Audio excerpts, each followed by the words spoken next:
Pourquoi on est à Alma aujourd'hui? Ben, c'est dans le cadre du tournoi de hockey midget et on reçoit avec nous ce matin le président de Hockey Québec, M. Sylvain Lalonde. Merci d'être là. Merci d'avoir accepté notre invitation. Donc, M. Lalonde, vous avez un petit discours d'ouverture. Par la suite, on va passer aux questions. La première question ira à Dave Hensley du Quotidien et la deuxième à Frédéric Tremblay de Radio-Canada. Donc, merci, M. Lalonde. Donc, à vous la parole. Merci de l'invitation. En fait, je vous dirais que c'est peut-être une première... En ce qui me concerne, mais peut-être aussi même pour Hockey Québec, d'être invité dans un déjeuner-causerie où toute la presse est là, sans qu'il y ait de scandale. On va partir avec ça. On est souvent interpellé quand il y a des situations qui sont malheureuses, de pouvoir venir parler avec les gens de la presse sur tous les sujets. Naturellement, il y aura sûrement des sujets qu'on connaît, mais aussi on peut parler également du développement de notre fédération au cours des dernières années. Je pourrais peut-être juste faire mon petit intro là-dessus en vous disant que je pense que Hockey Québec a même changé sa mission, a mis le mot « leader » dans sa mission de Hockey Québec. Alors, comme mission, on a comme leader l'encadrement du joueur et son développement ainsi que son suivi. Et je vous dirais que l'encadrement du joueur, c'est pas strictement au niveau du hockey, au niveau du développement technique et des habiletés techniques, mais aussi, je pense qu'il faut le mentionner, comme fédération, on joue un rôle pour permettre à ces jeunes de pouvoir grandir et devenir des adultes de demain. La semaine prochaine, je vais faire une petite conférence, mais aussi je vais faire une petite présentation à un nouveau partenaire. Et ce nouveau partenaire-là, en fait, dans mes préparations de la conférence, je termine en disant l'actif, finalement, humain, le capital humain de Hockey Québec. Notre actif, on va peut-être permettre à des jeunes d'atteindre la Ligue nationale de hockey pour 1%, mais on va avoir 99% de gens qui vont avoir atteint un actif du capital humain, finalement, au niveau de la société, qui va devenir des journalistes, des caméramans, qui vont devenir des avocats, qui vont devenir des plombiers, qui vont faire des choses et qui vont redonner, d'ailleurs, parce que j'étais présent hier à l'ouverture du tournoi midget à Alma. Et je trouvais ça très intéressant parce qu'à l'ouverture, on a mis à l'avant-plan tous les bénévoles qui font partie de l'organisation. Et ça, je trouve ça très important. Et ces gens-là sont tous, puis je leur ai posé la question hier, sont tous des anciens joueurs de hockey et même dans certains cas, encore des joueurs de hockey.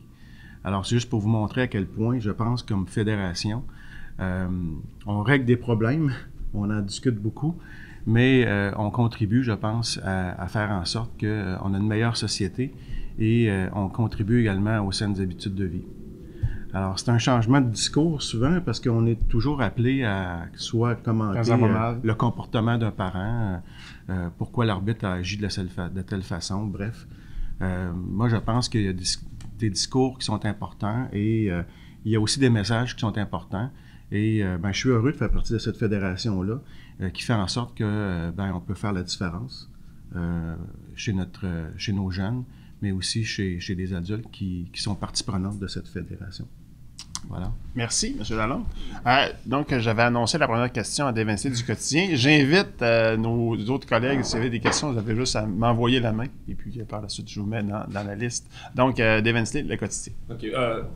C'est pas... on vous reproche des fois un petit peu d'être un petit peu trop élitiste là, à Hockey Québec. Il y a l'instauration du hockey 3A. Là. Ma question peut-être en deux temps. Là. Que répondez-vous un petit peu à ça, le hockey d'élite? Puis comment ça va de ce côté-là, le hockey 3A? Puis est-ce que ça serait possible un jour de penser en avoir dans la région? Parce que ça devient peut-être un petit peu compliqué de faire du hockey développement en ayant du 2A quand on arrive au calibre midget 3A. Si vous me permettez, je vais faire une petite intro par rapport à... Oui, c'est vrai que la fédération est souvent cataloguée sur le fait qu'on parle de l'élite, mais en fait, on répond à vos questions, d'une part. Et souvent, ce qui intéresse les gens, c'est... ce qui intéresse les gens, c'est combien de joueurs vont atteindre la Ligue nationale. Ce que je disais tantôt, c'est 1%. On ne parle pas du 99%. Alors souvent, c'est ce qui va nous guider des fois dans nos propres directions. Mais ce que je peux vous dire, par exemple, comme introduction par rapport à cette question-là, c'est que la fédération ne joue pas juste un rôle au niveau élite.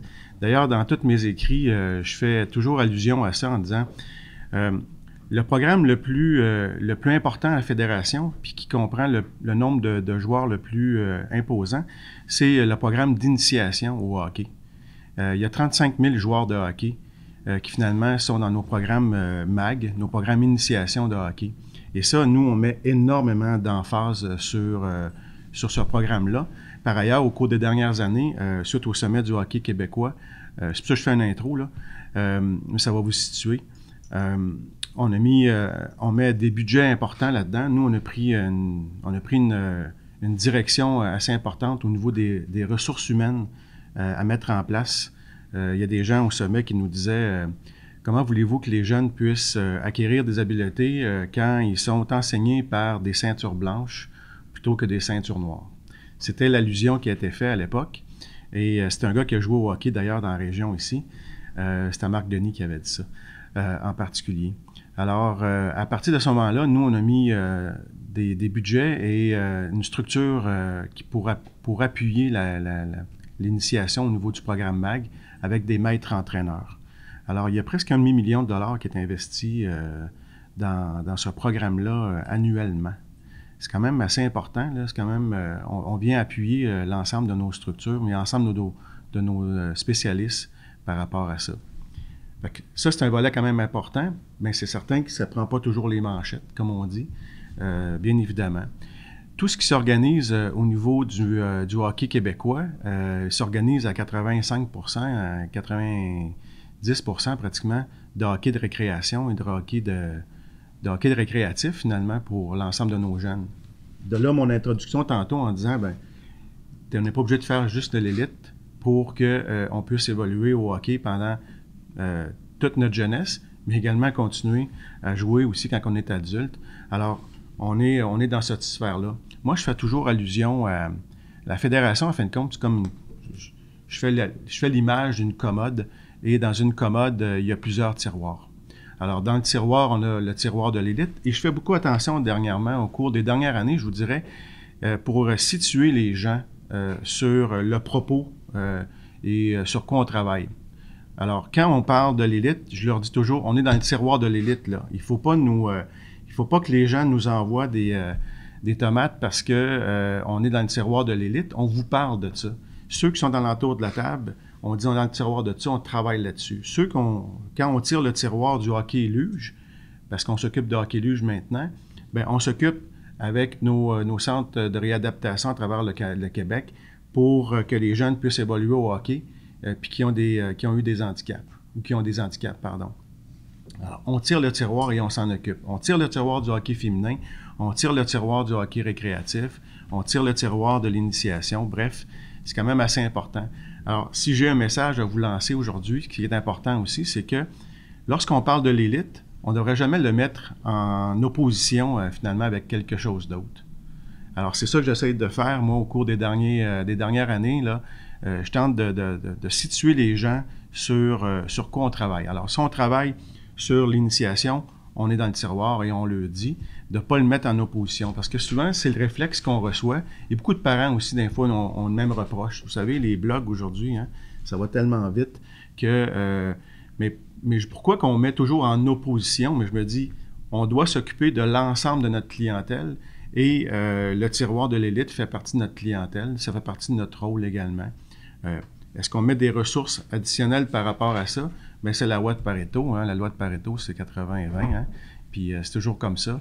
Vous allez être bien surpris, mais souvent, là, on va passer plus de temps sur la division junior à régler des situations au niveau junior, alors que c'est 80%, c'est 20% de notre clientèle, puis c'est 80% de temps à consacrer à ça. C'est aussi la même chose qui se produit dans l'ensemble du hockey. Et souvent, ce qu'on va parler de plus, c'est beaucoup plus l'élite, finalement, le niveau où on arrive au 2A, au 3A. J'arrive au niveau 3A, 2A.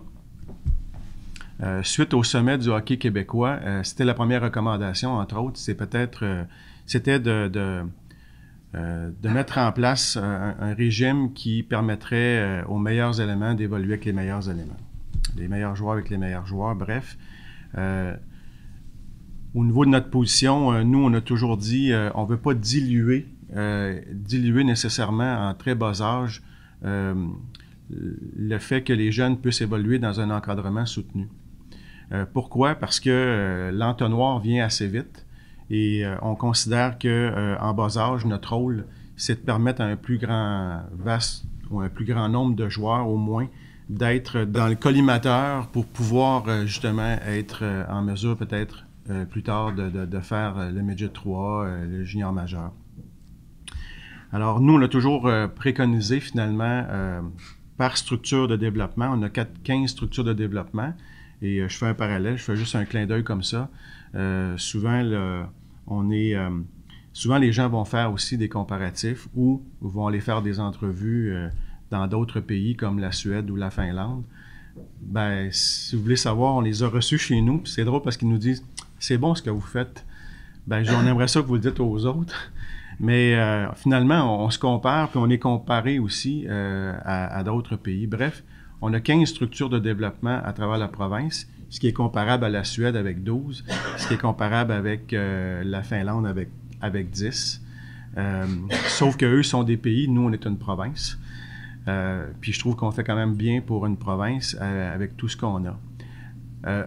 Dans nos 15 structures, l'objectif, suite au changement avec le sommet, c'est qu'on avait à l'époque 2 équipes équilibrées par structure. 2 équipes équilibrées, c'est un peu ce qui se produit ici dans la région, finalement avec nos 2 équipes 2A, puis oui, nos 2 équipes Bantam 2A aussi, ce sont 2 équipes.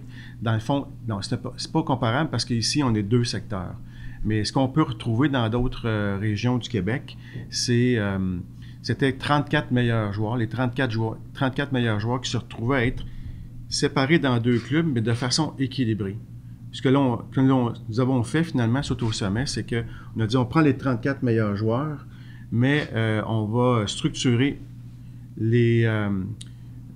un niveau 3A et un niveau 2A, ce qui veut dire qu'on n'équilibre plus les équipes, on prend les meilleurs avec les meilleurs et les autres meilleurs sont avec le 2A et ça vient dynamiser de façon différente, je vous dirais, le hockey élite. Naturellement, on a dû prendre des décisions par rapport à certains territoires, notamment au niveau du Saguenay-Lac-Saint-Jean, l'Abitibi-Témiscamingue et le Bas-Saint-Laurent. On ne vous cache pas que là, naturellement, avec l'expérience, parce qu'il faut le dire comme ça, quand on a débuté la Ligue d'excellence du Québec, entre autres avec nos 126 équipes, là, on leur a dit, on vient démanteler finalement, si on voulait avoir un 3A, 2A, on venait un peu démanteler la dynamique qu'il y avait dans ces 3 régions-là. Je m'explique, c'est qu'ils ont 2 territoires, on prend Saguenay-Lac-Saint-Jean en particulier, là.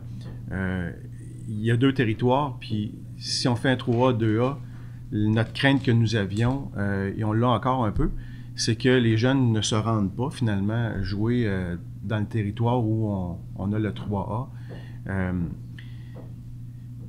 Naturellement, ça vient déséquilibrer un peu l'ensemble de la structure hockey à travers la région, mais aussi à travers la province. Ce qui fait qu'on a débuté notre ligue avec vraiment cette restriction-là, je me permets de dire une restriction, par rapport à la réalité régionale. Alors, on s'est ajusté, nous, à la réalité régionale. Ce qui est intéressant dans tout ça, puis je pense qu'il est positif, c'est qu'avec l'expérience, puis peut-être ça va répondre à votre question, mais avec l'expérience, le niveau d'encadrement dans la région en particulier, le standard qu'on a voulu y donner, ils ont atteint des objectifs assez intéressants.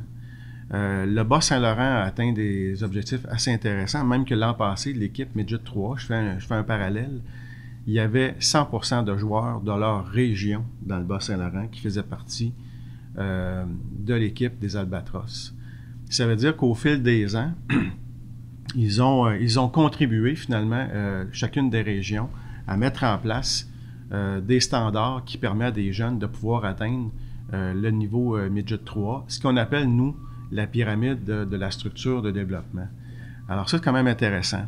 Et avec la mise en place de la Ligue d'excellence, qu'on je trouve intéressant, parce que nous, on a un défi, là. Je ne vous cacherai pas qu'on a un défi, c'est que le fait que le standard est élevé et que ces régions-là répondent très, très bien, bien là, c'est les autres régions, finalement, qui, pendant des années, eux, ont accueilli, je vais le dire comme ça, ont accueilli les gens du Bas-Saint-Laurent, du Saguenay-Lac-Saint-Jean, de la Côte-Nord, dans leur ligue, notamment au niveau de la Ligue de développement de l'Est du Québec. Ils accueillaient finalement les équipes d'ici.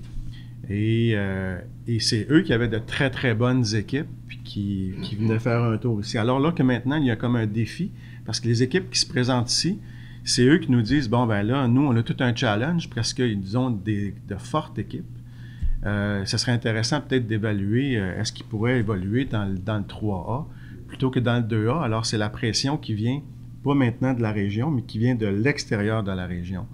Alors moi, je lance toujours mon commentaire à tous les gens qui ont fait partie au cours des dernières années de ce développement-là. Je dis, pour une fois, nos régions, Lac-Saint-Jean, Saguenay-Lac-Saint-Jean, Bas-Saint-Laurent, l'Abitibi-Témiscamingue, pour une fois, c'est eux qui peuvent, passez-moi le temps, gagner puis espérer gagner. N'empêche que je dois vous dire qu'on a un super beau défi parce que on va avoir à évaluer effectivement au cours des prochaines semaines, est-ce que les équipes de ces 3 territoires-là vont être reléguées finalement à un niveau supérieur pour maintenir un niveau de compétition intéressant, parce que même pour eux, on en reçoit aussi de la part des gens ici, si vous les côtoyez, eux aussi veulent avoir quand même aussi du challenge, veulent avoir de la compétition, de la saine compétition. Alors, c'est d'évaluer vraiment là, ce qui va se faire au cours des prochaines années, à savoir est-ce que ces équipes vont être reléguées au niveau 3A, de quelle façon on va évaluer tout ça. Naturellement, c'est par le potentiel de ceux qui s'en viennent, puis ceux qui sont là aussi. Je vous dirais que c'est un heureux problème. Parce que pour une fois, dans nos régions, comme je vous le disais, c'est pas à eux, parce que pendant plusieurs années, toutes nos 3 régions en particulier, là, on avait à travailler avec leurs parents pour leur dire non, on va se rendre, même si on n'est pas certain de gagner, on va se rendre. Puis là, je fais un parallèle avec gagner victoire-défaite. C'est pour que je puisse imager, pour que les gens puissent comprendre. Parce qu'on sait que dans un niveau de développement, la victoire, c'est toujours important, mais ce qui est intéressant, c'est tout le travail qui est fait derrière pour que nos jeunes puissent bénéficier d'un encadrement soutenu. Alors, je trouve que c'est une réponse quand même intéressante, ou des questions intéressantes pour les gens de la région, entre autres, et ça vient un peu soutenir tout le travail qui a été mis en place au cours des dernières années, puis tout le travail qui est encore à faire. Il ne faut pas lâcher, il ne faut pas s'asseoir sur nos lauriers parce qu'on est au top là, du calendrier ou du classement général. Là, c'est tout le contraire. Merci. Prochaine question, Frédéric Tremblay, Radio-Canada. J'avais d'autres. Moi, des questions, j'en ai pas de problème. Si qui veulent poser des questions, vous me ferez signe. Parler un peu de la structure intégrée, de la structure de développement. Oui. On a pu voir et lire dans les différents médias au cours des dernières années, parfois des histoires qui soulèvent des questions des jeunes qui veulent évoluer dans un calibre un peu plus bas, mais qui ne peuvent pas changer d'école parce qu'il y a des règles établies. Des parents qui font des sorties dans les médias en disant mon jeune veut jouer avec son ami, c'est impossible. Et souvent, des gens qui ne gravitent pas dans le hockey peuvent être choqués en se demandant, souvent ils vont évoquer le gros bon sens. Ma question est en 2 temps. Premièrement, est-ce que vous croyez que ces images ont ternissent l'image de Hockey Québec? Et est-ce qu'il est possible de trouver un terrain d'entente, une solution pour atténuer les impacts négatifs de ces cas-là? En fait, on est toujours confronté annuellement. Ce qui est quand même assez particulier, c'est que, encore une fois, il y a comme des paradoxes. Il y a des paradoxes qui s'installent, c'est incroyable quand même. Parce que moi, je me souviens, il y a une quinzaine d'années, lorsque les sports-études sont venus, je dirais même une trentaine d'années, parce que les premières équipes qui ont été associées à des sports-études furent les équipes Midget 3 en particulier. Et ça, c'était la grande nouveauté, c'était la saveur du mois, si je peux m'exprimer ici. Puis, il n'y a personne qui questionnait le fait qu'une équipe soit associée à un sport-études, une équipe Midget 3, entre autres, puis il n'y a personne qui questionnait le fait de pouvoir atteindre ce niveau-là, puis de changer d'école. moi, ce qui a fait finalement le changement important là, au cours des dernières années, et je reprends le terme la saveur du mois, c'est tout le phénomène finalement de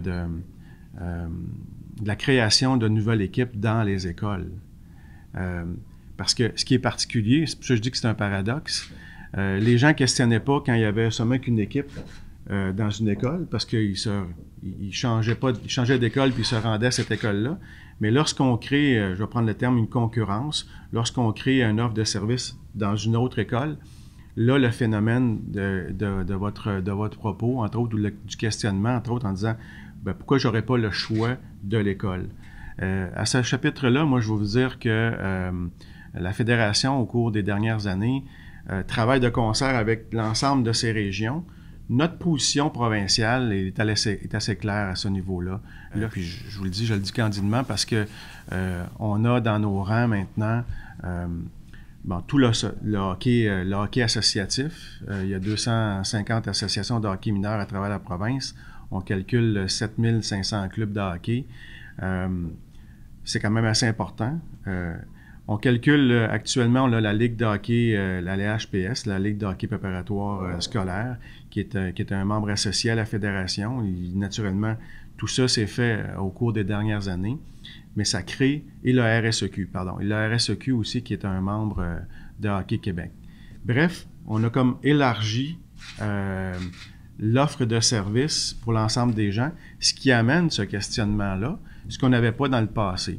Et le premier réflexe que les gens ont partout en région, partout en association de hockey mineur, c'est parce qu'ils n'ont pas été habitués à ça, je dois le dire honnêtement. Là.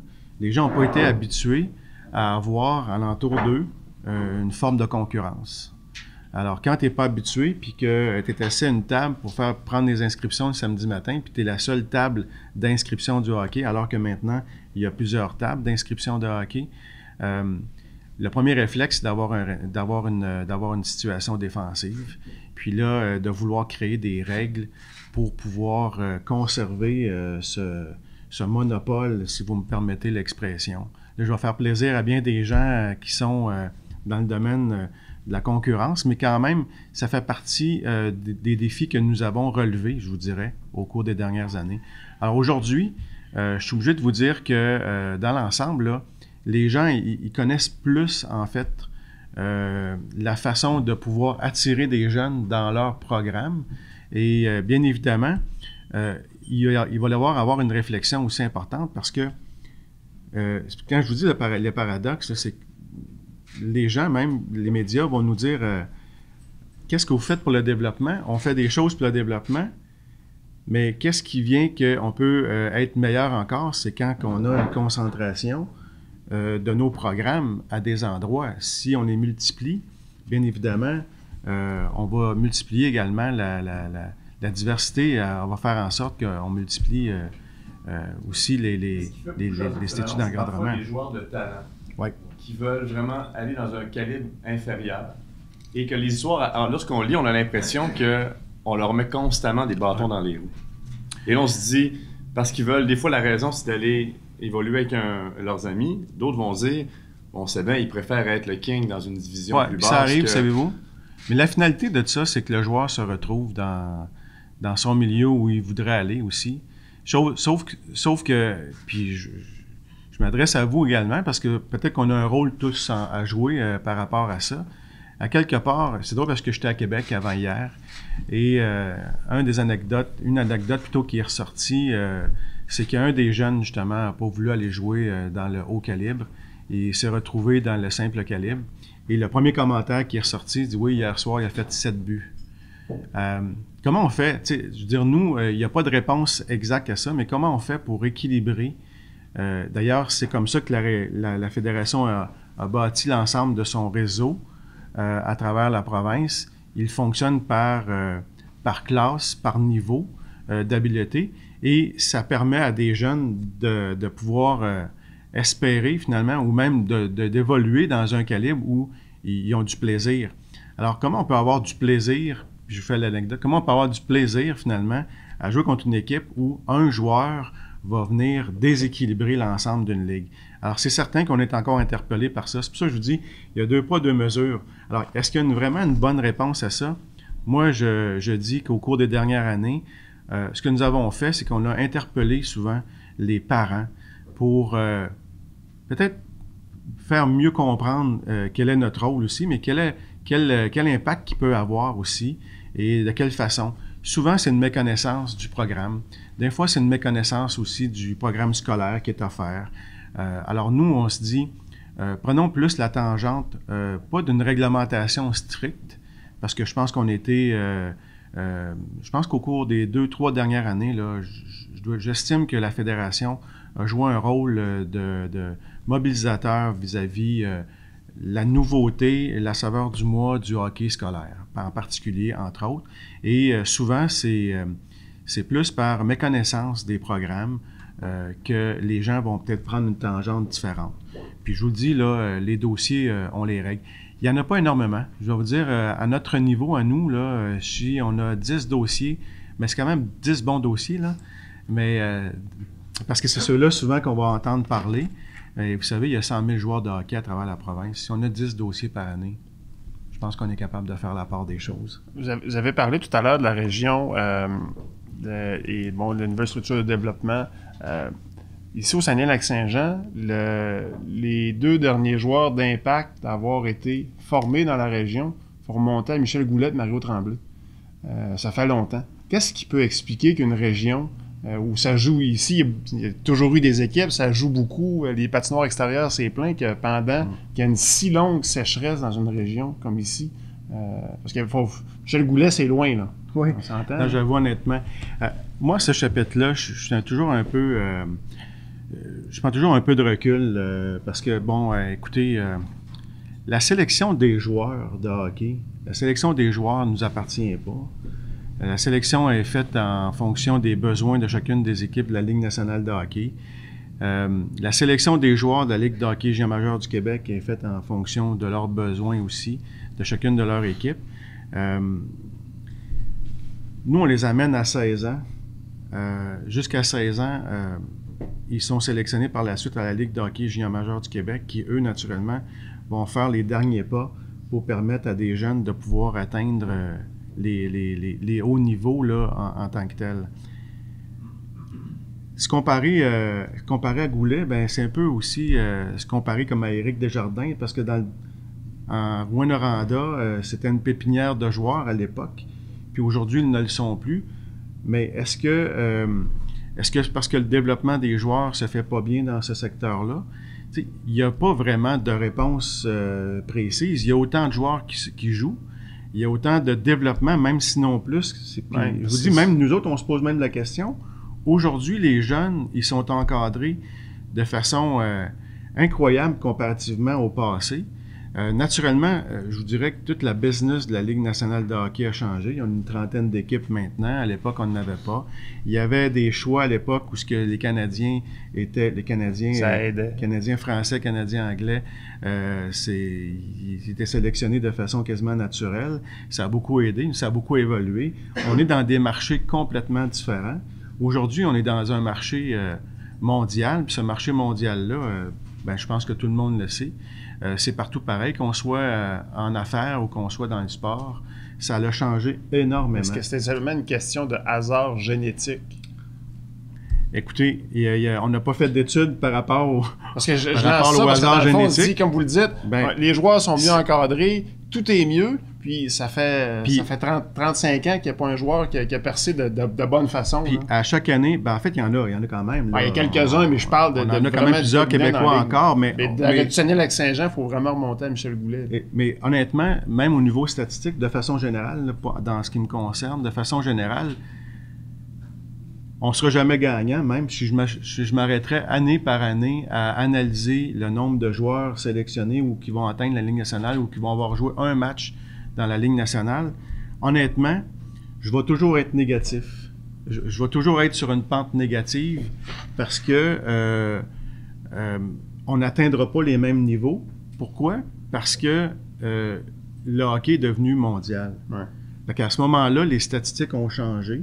Alors, il faudrait revenir là puis refaire des statistiques. La seule chose que je peux vous dire, c'est que annuellement, ce qu'on met en place, c'est justement pour permettre, lorsqu'on parle de la Ligue d'excellence du Québec, c'est de permettre à des jeunes d'avoir un encadrement soutenu. Là, je suis obligé de vous dire aujourd'hui, puis je vais faire un comparatif avec le Midget 3. Le Midget 3 a aujourd'hui, au sein de leur équipe, des encadrements dignes des professionnels, là. On a des entraîneurs de gardiens de but, on a des préparateurs physiques, on a des trainers qui sont là, c'est pour prendre soin des jeunes à tous les matchs, finalement, s'ils ont des bobos. Bref, des entraîneurs qui sont qualifiés, qui sont pratiquement à temps plein dans la majorité des cas. On se pose même question, des fois on dit, tout ça fait en sorte que, puis je vais vous l'avancer, mais est-ce que effectivement nos jeunes, la société d'aujourd'hui a tellement changé qui fait en sorte qu'ils ont tous dans leur bagage des éléments différents de notre jeunesse? Moi, je peux vous dire que oui, on est capable de dire qu'aujourd'hui, nos jeunes ne vivent pas de la même façon que les goulets de ce monde, que nous, un peu plus âgés, on a vécu. On était dehors constamment. Nos jeunes, aujourd'hui, il faut les envoyer dehors. Il faut leur prendre quasiment un rendez-vous pour les voir sur les glaces extérieures. Quand il y a des glaces extérieures, il faut le dire aussi. Ça ne dure pas longtemps, les glaces extérieures aujourd'hui. C'est encore moins pire. Dans la région, c'est moins pire, mais oui, effectivement. Je pense que ça dure 3 semaines à 1 mois, alors que dans le temps, c'était un peu différent. Bref, le climat a aussi changé. Tout ça fait en sorte que, oui, effectivement, il faut regarder. En fait, nous, on s'est regardé par rapport au développement des joueurs. Je pense que c'est optimal. Qu'est-ce qui est offert, c'est optimal. Mais je pense qu'il faut regarder aussi comment nos jeunes vivent. Ils ne vivent pas comme dans le temps. Et à ce chapitre-là, ça peut jouer, ça joue un rôle, d'après moi, ça peut jouer un rôle aussi sur le développement du joueur ou la sélection d'un joueur potentiel, comme on a pu voir dans le passé. On ne mettra pas de pression sur Samuel Girard, mais peut-être le Samuel, prochain. c'est un bon prospect, par exemple. On ne mettra pas trop de pression. Tout un joueur de hockey en passant. Hein? Dave Hensley, le quotidien. Je voulais faire justement un petit peu de pouce là, sur le hockey scolaire. Là. On l'a vécu là, l'été dernier, là, que ça dérange beaucoup le hockey scolaire. Quelle est la position de Hockey Québec par rapport à ça? Parce que, vous me corrigez si je me trompe, mais je pense qu'il y a une association qui est un peu tacite, là, je pense, entre le RSOQ et le Hockey Québec. Nous, ça ne nous fait pas peur, le hockey scolaire. On va vous le lancer tout de suite, là. Nous, ça ne nous fait pas peur, là, le hockey scolaire. Et puis, le hockey scolaire, on va vous en faire une autre déclaration. Le hockey scolaire, là, ça remplacera pas le hockey associatif. Je vais vous faire un tableau rapide. Et si vous voulez une image là, très facile, prenez 3/4 d'une page et puis inscrivez 7500. C'est 7500 clubs de hockey qui se jouent, qui s'organisent à travers nos associations de hockey mineur. Et ça, il y a 25 000 entraîneurs qui sont à pied d'œuvre, là, qui font en sorte que nos jeunes puissent bénéficier d'un encadrement. Que ça soit de l'initiation à récréation, compétition et élite. Alors ça, je pense que c'est fait pour être placé. Le défi qu'on a, puis nous, on l'a avancé depuis quand même les 5-6 dernières années, puis on voyait ça venir, mais aussi on était même précurseurs dans le développement du hockey scolaire. Vous savez, je l'ai dit tantôt, hein, 30 ans, au-dessus de 30 ans finalement que le sport-études existe avec les équipes Midget 3. Fait que le hockey en milieu scolaire, ça existe. Nous, on l'avait répertorié même à l'époque, au-dessus de 90 programmes de concentration au hockey qui n'avaient aucun rapport, disons, au RSEQ, qui n'avaient aucun rapport à LHPS. Ce qui est changé, ce qui est nouveau, c'est vraiment de partir des ligues de hockey scolaire. Et là, je vous dirais qu'effectivement, encore une fois, c'est une question. Puis nous, on ne sait jamais, je vous le dis, là, la fédération en tant que telle n'a pas peur de ça du tout. Elle l'a mis même dans son plan de développement, son plan stratégique. On informe les gens, on essaie de mobiliser nos gens à dire, écoutez, le défi de demain pour une association de hockey mineur, pour vous, là, votre association de hockey mineur, vous avez 12 dirigeants bénévoles au sein de votre table, ben, je vous dis on vous le dit, là, dans le futur, là, au sein de vos dirigeants d'associations de hockey mineur, il va y avoir des gens de la commission scolaire, il va y avoir des gens de la municipalité, il va y avoir des gens d'une école assis à votre table. Et ça fait au moins 5 ans qu'on mobilise un peu nos gens. On leur dit, voici c'est quoi la vision. Puis là, les gens nous disent, ouais, mais vous allez bloquer ça, Hockey Québec. Dans la région, c'était ça. Ici, le message, c'était de dire aux écoles qui ne connaissaient pas ça. Le football, c'est un bon exemple de succès. Ouais. C'est géré par la RSEQ. Mais ici, dans la région, l'impression qu'on a eu du hockey mineur, c'était de dire aux écoles, vous ne connaissez pas ça, le hockey. Pourquoi ce qui est bon au football qui fonctionne? Il y a des gars qui se rendent à la NFL, il y a des médecins qui se rendent à la NFL, des exemples d'études, de grands succès. Ouais. Puis le message qu'on a compris ici dans la région du hockey mineur, c'était de dire aux gens des écoles, vous ne connaissez pas ça. Ben, moi, je pense qu'il faut travailler de concert avec les gens. C'est ça la différence. Mais encore une fois, là, je vous le dis tout de suite, la première réponse, puis je le dis comme ça, les gens nous ont dit, oui, mais vous allez bloquer ça à la fédération parce que, naturellement, tout est tout le temps dirigé. Nous, pour faire un parallèle, pour faire bien saisir le message à l'ensemble du membership de Hockey Québec, une journée, on a décidé que dans notre développement des affaires de la Fédération de hockey, on a dit, il y a une organisation au Québec qui s'occupe de hockey, et c'est Hockey Québec. Alors, Hockey Québec va chapeauter l'ensemble du hockey. D'ailleurs, le ministère de l'Éducation, du Sport et du Loisir nous mandate, ou nous accorde un mandat d'organismes de régie reconnus. Bon, partons de ça. Le fait que, si on chapeaute l'ensemble du hockey, on ne peut pas s'occuper strictement de la sphère seulement qu'associatif. Alors, comme je disais tantôt sur ma page, le 3/4 de page, ça va être du hockey associatif. L'autre portion, ça va être le hockey scolaire qui est en relation avec le RSEQ. Et puis la nouveauté, c'est du hockey indépendant qui est aussi scolaire, qui est la LHPS. Qui est aussi le hockey d'été en passant. C'est juste pour vous montrer à quel point on a fait avancer l'ensemble de situations. On a également dans ce tableau-là le hockey d'été également. Et on va avoir aussi les reconnaissances d'autres spécialistes, des préparateurs physiques, tous les éducateurs physiques. Bref, tout ça aussi vont faire partie de l'ensemble du tableau. C'est juste pour vous montrer à quel point, nous, comme fédération, on doit mobiliser l'ensemble de ces gens-là. Parce que, est-ce qu'ils font du hockey? Oui. Alors ça change beaucoup. Le fait que nous, on ait ce message-là, c'est certain que ceux qui sont en région, qui nous demandaient à l'époque de dire, bon, vous allez bloquer ça. On dit non, nous, notre rôle, c'est de chapeauter l'ensemble du hockey. Les défis qu'on a, par exemple, c'est d'organiser. C'est pas de désorganiser.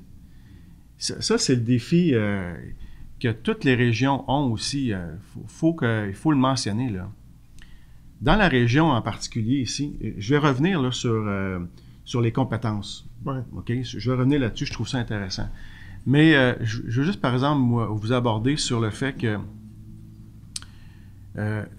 qu'est-ce que ça a comme conséquence, par exemple, d'avoir de la concurrence ou d'avoir du développement qui n'est pas qui est pas dans la même synergie, là. Je vais prendre l'autre région à côté, qui est le Bas-Saint-Laurent. La région du Bas-Saint-Laurent, dernièrement, je rencontrais les gens parce qu'ils s'inquiétaient. Il y a une ligue régionale, il y a une ligue interrégionale même.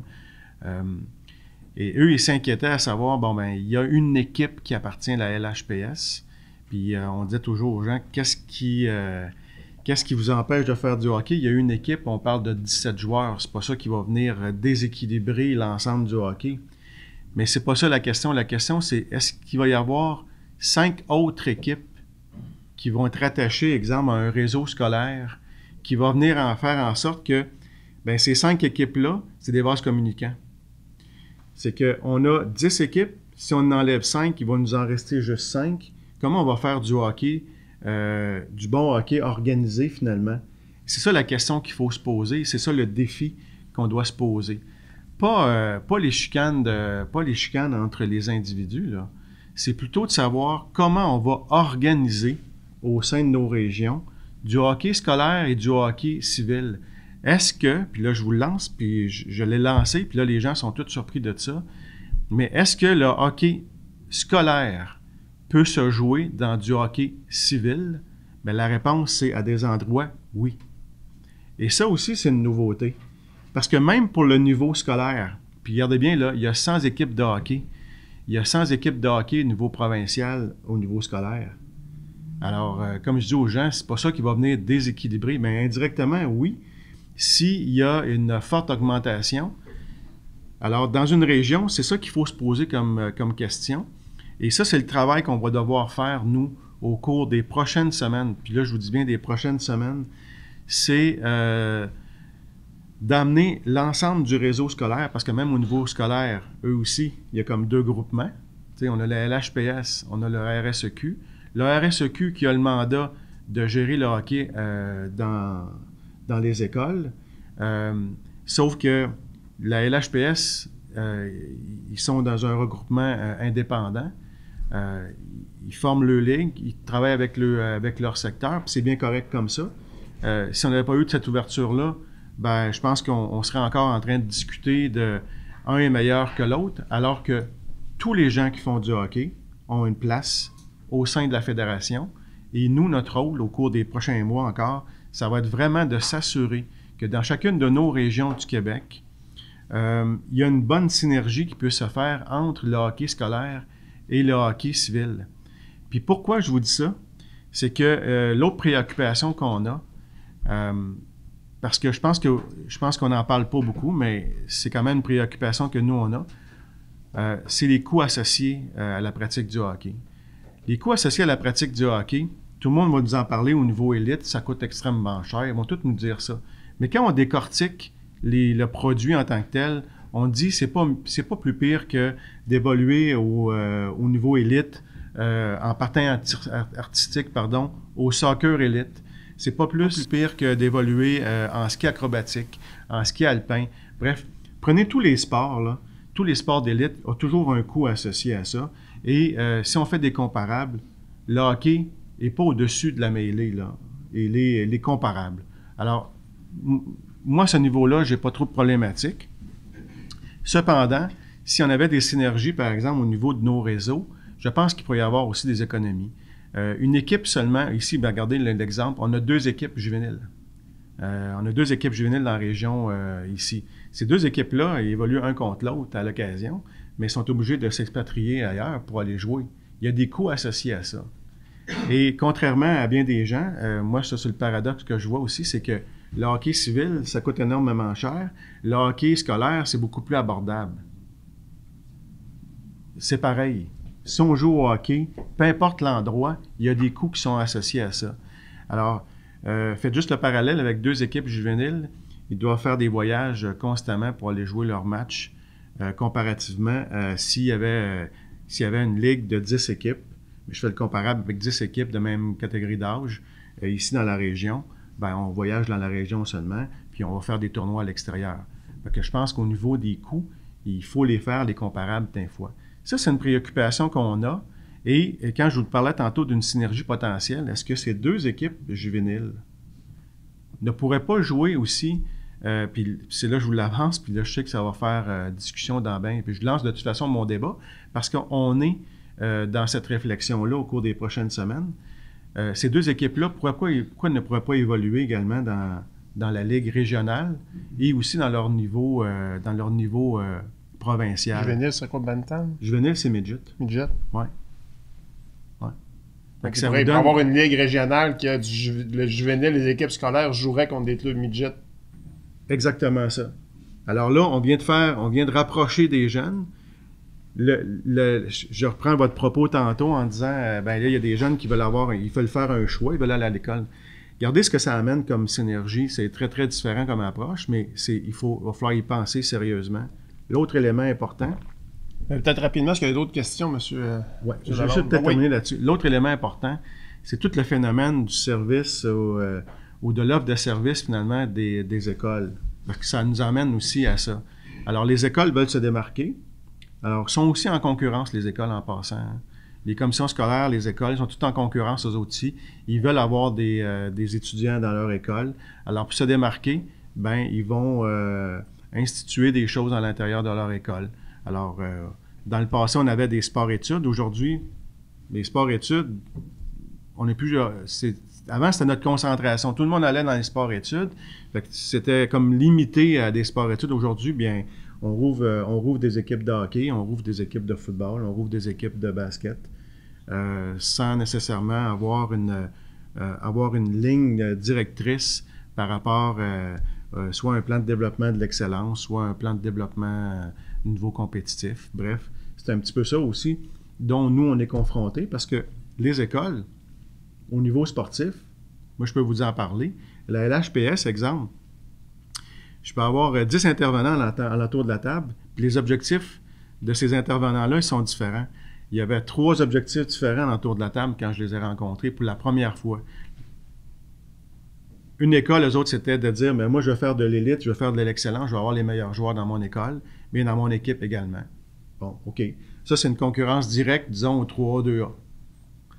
L'autre dit, regarde, moi, peu importe quel genre de calibre de joueur je vais avoir, moi, l'important, c'est d'offrir un service à la clientèle que je veux desservir dans mon école. Bon, c'est parfait. Et l'autre, c'est un mix des deux. Fait que, juste en l'entour de la table, on n'avait même pas les mêmes objectifs. C'est quand même pour vous montrer à quel point, des fois, c'est important de pouvoir vraiment cibler là, où les gens veulent aller et peut-être les mettre dans les bons endroits, d'avoir les ligues en question, puis leur offrir à quel endroit ils peuvent être. De là, mon propos, entre autres, est-ce qu'il peut y avoir une synergie entre le hockey associatif et le hockey scolaire? Fort probablement qu'on y serait gagnant. Dans certains cas, dans certains endroits, notamment dans la région ici, à mon avis, on serait gagnant. C'est l'opinion que j'ai. Jean-Luc Doumont, le point. Oui. Vous avez dit dans votre préambule, dans votre ouverture, qu'il y a 1% des joueurs qui vont atteindre la Ligue nationale. Est-ce que, vous savez qu'il y a beaucoup de rêves brisés auprès de jeunes et de parents qui voient leurs enfants atteindre l'élite, la Ligue nationale. Est-ce que votre fédération a encore sa raison d'être? Et aussi, est-ce que votre voix que vous dites qu'elle est forte, est-ce qu'elle est bien entendue auprès de la Ligue nationale? Ben, nous, on n'est pas... nous, on est un palier avant même la Ligue nationale de hockey. On est loin d'être en relation directe avec les gens de la Ligue nationale de hockey. Dans le cheminement du joueur, là, juste pour vous situer, nous, on prend un jeune de 5 ans, on va le faire graduer jusqu'à l'âge de 16 ans. À 16 ans, il va être sélectionné à la Ligue de hockey junior majeur du Québec. Il n'est plus notre juridiction. Et de 16 à 20 ans, il va être sous la juridiction d'un autre niveau qui s'appelle la Ligue de hockey junior majeur du Québec, qui, par la suite, eux, ont des contacts plus privilégiés avec la Ligue nationale de hockey. Alors, nous, l'objectif, comme fédération, c'est de permettre de toucher aux 4 sphères d'activité sportive. Les 4 sphères d'activité sportive, je tiens à les mentionner, c'est l'initiation, la récréation, la compétition et l'excellence qui comprennent notre élite, là. Alors, chacun des jeunes qui vont gravir les échelons au niveau de notre fédération vont pouvoir avoir un accès à ces 4 sphères d'activité selon leur degré d'habileté. Alors, une fois qu'on a fait ce travail-là, bien, naturellement, ils passent à une autre étape.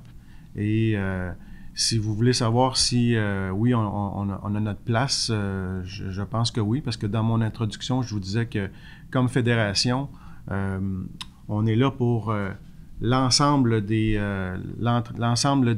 sphères d'activité.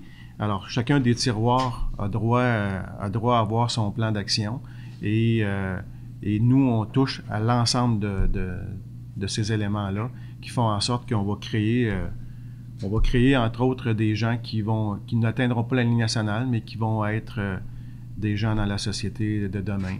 Avez-vous hâte au jour peut-être prochain où les bagarres, je comprends que c'est pas puis oui, les bagarres, ça va être sorti du hockey. Et en plus, tout ce qui est maintenant su sur l'impact des commotions cérébrales. Il y a un joueur des Saguenayens qui a quitté cette saison pour des commotions cérébrales. Vous parlez de former des citoyens. Former un citoyen avec des troubles au cerveau pour des coups qu'il a reçus à la tête alors qu'il était dans votre fédération, ça fait pas partie des plans. Là. Effectivement, ça ne fait pas partie des plans, mais je pense qu'au cours des dernières années, la Fédération a été précurseur sur plusieurs éléments qui touchent le développement du joueur, la personne en tant que telle, et tout le niveau de la sécurité du joueur. Hockey Québec a été précurseur, la première fédération d'ailleurs depuis 25 ans qui a mis en place la mise en échec corporelle au niveau bantam seulement et qui touche strictement le niveau double lettre. Je tiens à faire un parallèle parce que l'ensemble du Canada a emboîté le pas. Cette année, c'est la première année que l'ensemble du Canada applique la mise en échec corporelle au niveau bantam et supérieur. Et il l'applique encore même dans les simples lettres, alors que nous, ça fait au-dessus de 25 ans que c'est prohibé. Alors, c'est quand même assez important. Le message, c'est qu'on est des pissous au Québec, puis on est des chickens, puis vous connaissez le message, mais un jour, ça va se rendre. Puis vous pouvez toujours écrire d'autres choses. Ah non, je comprends. Je comprends. Vous savez le message, mais sur les commotions cérébrales, ça peut plus continuer. Hein? Ça peut pas continuer, effectivement, et ça aussi, il y a des mesures qui ont été prises. La première mesure importante dans tout ça, là, c'est, et je pense qu'il y a peut-être des gens qui vont comprendre ça, c'est l'information, l'éducation de tous les intervenants. Que ce soit l'entraîneur, que ce soit le joueur et également le parent. Vous savez, il y a une marotte qui existait au hockey et ça venait souvent de toutes les équipes. Vous savez, moi, j'étais un coach de hockey. Il y a un gérant, les parents vont parler au gérant. On a connu ça pendant plusieurs années. Là. Le coach ne parle pas aux parents, le parent ne parle pas au coach. Je crois que toute cette relation-là a beaucoup changé. Les communications ont évolué énormément au cours des dernières années. Je fais un parallèle là, sur cette petite anecdote-là parce que aujourd'hui, il faut parler aux parents aussi. Le parent là, est aussi un participant actif. Et c'est le message que je lance aussi. Alors, il faut prendre du temps pour que le parent soit aussi informé. Les commotions cérébrales, ça fait peut-être quelques années, même Hockey Canada a mis en place des outils d'information, de formation, de sensibilisation par rapport aux commotions cérébrales. Je ne vous cacherai pas que la situation de Sidney Crosby a fait complètement virer du bon côté ce volet qui était qu'on voulait pas s'occuper en fin de compte, que les gens voulaient pas s'occuper de la sécurité des joueurs. La Ligue nationale de hockey a dû changer beaucoup et je dis souvent, on a fait beaucoup d'interventions, je sais pas si vous avez déjà entendu parler de ça, mais nous on s'est inscrit en faux sur des situations même de la Ligue nationale de hockey. Pacioretty, Chara, c'était une sortie, on était les premiers à sortir même comme fédération à dire c'est inconcevable, ça ne devrait pas exister. Et la Ligue nationale de hockey a un rôle à jouer, sur l'éducation, le changement de comportement. Tous nos jeunes regardent la Ligue nationale de hockey. Tous nos jeunes font en sorte qu'ils veulent devenir des Sidney Crosby de ce monde. Alors, c'est certain qu'à ce chapitre-là, on considère que la Ligue nationale de hockey avait un rôle à jouer. Mais on a aussi un rôle à jouer en ce qui nous concerne. Et je pense que en enlevant même la mise en échec corporelle, mais ça, on l'a débuté, comme je disais tantôt, depuis 25 ans, on est très heureux que le Canada a emboîté le pas. Il y a encore du travail qui est à faire. Même que je vous dirais que je fais un parallèle avec la commotion cérébrale. Je vais revenir aussi sur d'autres situations qu'on va avoir. Rapidement, parce qu'il va nous rester 3 minutes, puis il y a une question de Frédéric Tremblay. Oui. Parlons de hockey féminin un peu. Oui. Lorsqu'on parle aux intervenants du hockey féminin, ils disent parfois qu'il y a un manque de cohésion et que Hockey Québec devrait revoir sa réglementation. On se dit que les gens ont les ressources en région, mais qu'il manque de cohésion entre les différentes régions du Québec. Dans le fond, quelle est votre vision pour le développement du hockey féminin? Gros travail qui est fait et qui doit être encore fait au niveau du hockey féminin. D'ailleurs, on a fait, c'est Hockey Québec qui a initié la ligue simple lettre interrégionale. Pourquoi? Parce que justement, les gens avaient toute la difficulté à s'arrimer. On a mis ça en place, mais encore là, ça fonctionne et ça fonctionne pas. Il y a des gens qui aiment, il y a des gens qui aiment pas. La problématique avec le hockey féminin en particulier, Mais c'est un message que je lance aussi, c'est le nombre. Le nombre d'adeptes, de regrouper l'ensemble des jeunes filles au sein du hockey féminin ferait en sorte qu'on pourrait augmenter le nombre d'équipes, qui ferait en sorte qu'il y aurait peut-être plus de proximité. Ils seraient plus à proximité même de leur lieu de pratique.